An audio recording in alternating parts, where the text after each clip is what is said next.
இன்னொரு கேள்வி கேட்குறாரு. என்ன கேட்குறாருன்னா, ஃபஜ்ர் தொழுகைக்கு பிறகு சூரா இஹ்லாஸ், ஃபலக்கு மற்றும் நாஸ் 3 முறை ஓத வேண்டுமா? ஃபஜ்ர் தொழுகைக்கு பிறகு குல் ஹுல்லாஹது 1, குல் அவுது பிரபில் ஃபலக் 1, குல் அவுது பிரபின் நாஸ் 1, இந்த 3 சூறாவையும் 3 முறை ஃபஜ்ர் தொழுகைக்கு பிறகு ஓத வேண்டுமா அப்படின்னு கேட்குறாரு. இது ஓத வேண்டும் என்கிற கருத்துப்பட நசையில் ஒரு ஹதீஸ் இருக்கிறது.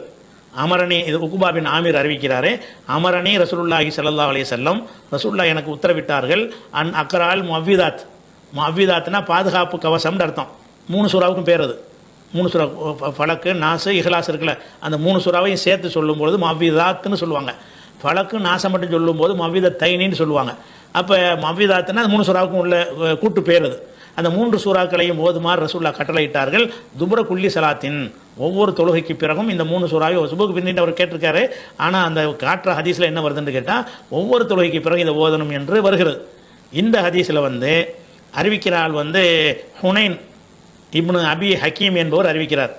இவர் பலவீனமான, இந்த கேள்வி கேட்டவர் முகமது நயீம் என்பவர் மயிலாடுதுறையிலேருந்து கேட்குறாரு. இது அறிவிக்கக்கூடிய ஒரு ஆள் ஹுனைன் பின் அபி ஹக்கீம் என்பவர் அறிவிக்கிற காரணத்தினால இது ஒரு பலவீனமான ஒரு செய்தி, இது ஆத்தன்டிக்கான செய்தி இல்லை.